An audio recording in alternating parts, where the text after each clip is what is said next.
అధ్యక్ష ఇది యాక్చువల్గా కానీ ఆడుదాం ఆంధ్ర అనే పేరుతో ఆంధ్రాతోనే ఆడుకున్నారు అధ్యక్ష. వాళ్ళు ఆడుకున్నారు అధ్యక్ష, మేము కాపాడుతున్నాం అధ్యక్ష.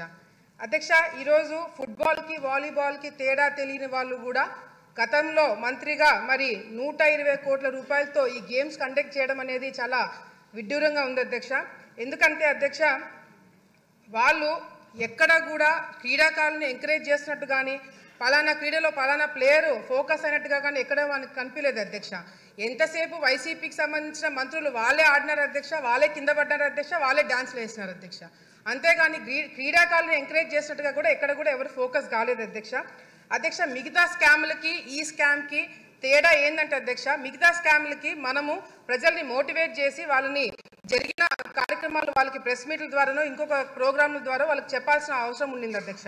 కానీ ఈ ఆడుదాం ఆంధ్ర అనే ఒక స్కామ్ అధ్యక్ష కళ్ళ ముందర గ్రామ స్థాయి నుంచి రాష్ట్ర స్థాయి వరకు జిల్లా స్థాయి వరకు అందరూ కూడా గమనించిన స్కామ్ అధ్యక్ష ఇది. ఎందుకంటే క్రీడాకారులు ఆడడానికి ఇచ్చిన కిట్స్ అధ్యక్ష నాణ్యత లేదు అధ్యక్ష.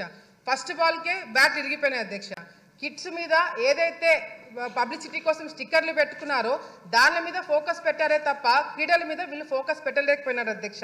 అంతేకాకుండా అధ్యక్ష ఈ మెయిన్ కాన్సెప్ట్ వచ్చేసి సచివాలయం నుంచి గ్రామ స్థాయి నుంచి మండల స్థాయి నుంచి జిల్లా స్థాయి నుంచి రాష్ట్ర స్థాయి నుంచి గేమ్స్ కండక్ట్ చేసి ఆ గేమ్స్ ద్వారా వచ్చిన వాళ్ళకి food, transport, accommodation, kits, ground arrangements ఇవన్నీ కూడా చూసుకోవడానికి దాదాపుగా 120 కోట్ల రూపాయలు ఖర్చు పెట్టారు అధ్యక్ష. ఇందులో గేమ్స్ వచ్చేసి అధ్యక్ష kabaddi, kho kho, badminton, cricket, volleyball for men and women అధ్యక్ష. అధ్యక్ష ఇక్కడ మిస్యూజ్మెంట్ ఆఫ్ ఫండ్స్ ఎక్కడ జరిగినాయంటే అధ్యక్ష ఇప్పుడు మేము అడిగిన క్వశ్చన్లకు కూడా ఎక్కడైనా అవినీతి జరిగిందా దాని డీటెయిల్స్ అడిగినాం అధ్యక్ష. మంత్రి గారు కేవలం ఎక్కడెక్కడ ఖర్చు పెట్టారో దాని గురించి డీటెయిల్స్ ఇచ్చారే తప్ప ఎక్కడ అసలు అవినీతి జరిగిందా లేదా అనే క్లారిటీ కూడా మాకు ఇంకా ఇవ్వలేదు అధ్యక్ష. మిస్యూజ్మెంట్ ఆఫ్ ఫండ్స్ ఎక్కడ జరిగినాయంటే అధ్యక్ష ఫేక్ వాలంటీర్ల ద్వారా ఫేక్ ఆధార్ కార్డులు తీసుకొని రిజిస్ట్రేషన్స్ చేయించుకోవడం జరిగింది అధ్యక్ష. కిట్స్ ఏదైతే ఉన్నాయో అవి ఫేక్ కిట్స్ అధ్యక్ష, నాణ్యత లేని కిట్స్ ఇవ్వడం జరిగింది అధ్యక్ష. పబ్లిసిటీ కోసము 35 కోట్ల రూపాయలు ఖర్చు పెట్టారు అధ్యక్ష. కేవలం ఈ స్టిక్కర్లకి అదేవిధంగా సోషల్ మీడియాకి హోర్డింగ్స్కి 35 కోట్ల రూపాయలు ఖర్చు పెట్టడం జరిగింది అధ్యక్ష.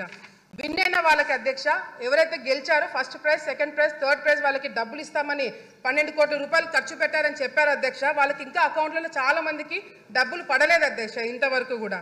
అదేవిధంగా అధ్యక్ష విశాఖపట్నంలో క్లోజింగ్ సెరమనీ అంటే అధ్యక్ష ఫస్ట్ 2 కోట్ల రూపాయలు శాంక్షన్ చేయించారు అధ్యక్ష. అది సరిపోతున్నట్టు మళ్ళీ ఒక 3-4 కోట్ల రూపాయలు శాంక్షన్ చేయించుకొని అధ్యక్ష చాలా పెద్దగా చేశామని చెప్పి మరి వాళ్ళ రిపోర్ట్లోనే లేజర్ షోస్ అంటే అధ్యక్ష ఫారెన్ నుంచి ఆర్టిస్టులను పిలిపించారు అధ్యక్ష. మరి ప్రైవేట్ సెక్యూరిటీని పెట్టుకున్నారంట అధ్యక్ష. మన రాష్ట్రంలో మన కళాకారులు ఉండగా ఇతర దేశాల నుంచి కళాకారులు ఎందుకు పిలిపించారనేది కూడా మాకు కూడా అర్థం కావట్లేదు అధ్యక్ష. మరి అదేవిధంగా ప్రైవేట్ సెక్యూరిటీ ఎందుకు పెట్టుకున్నారో అర్థం కావట్లేదు అధ్యక్ష. గవర్నమెంట్ ప్రోగ్రామ్కి ప్రైవేట్ సెక్యూరిటీ వాళ్ళని ఎందుకు నియమితం చేసుకున్నారనేది కూడా క్లారిటీ ఇవ్వాల్సిన అవసరం ఉంది అధ్యక్ష. వీళ్ళు ఇచ్చిన ఫైనల్ రిపోర్ట్లోనే అధ్యక్ష విలేజ్ సచివాలయంలో 15,000 సచివాలయంలో పార్టిసిపేట్ చేస్తే 35 లక్షల మంది ఆడియన్స్ చూడడానికి వచ్చారంట అధ్యక్ష. మండల స్థాయిలో 753 మండలాలు పార్టిసిపేట్ చేస్తే దాదాపుగా 4 లక్షల మంది చూడడానికి వచ్చారు అధ్యక్ష. డిస్ట్రిక్ట్ లెవెల్లో జరిగిన దానికి 90,000 మంది ఆడియన్స్ వచ్చారంట అధ్యక్ష.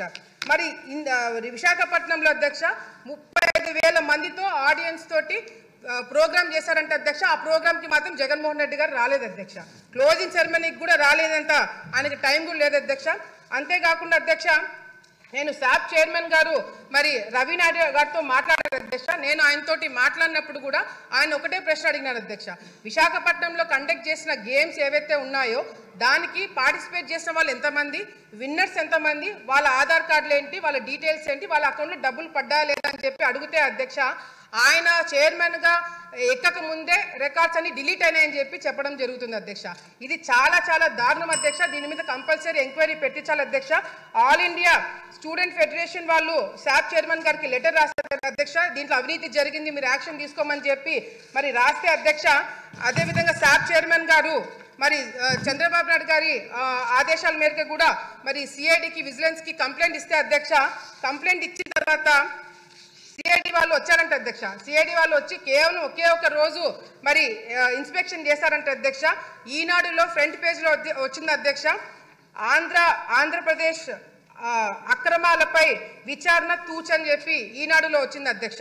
ఒక్కరోజు ఇన్వెస్టిగేషన్ నిజంగా జరిగిందా, అసలు సిఐడి వాళ్ళు ఈ కేసు టేకప్ చేస్తారా లేదనేది కూడా మరి మంత్రి గారు క్లారిటీ ఇవ్వాలి అధ్యక్ష.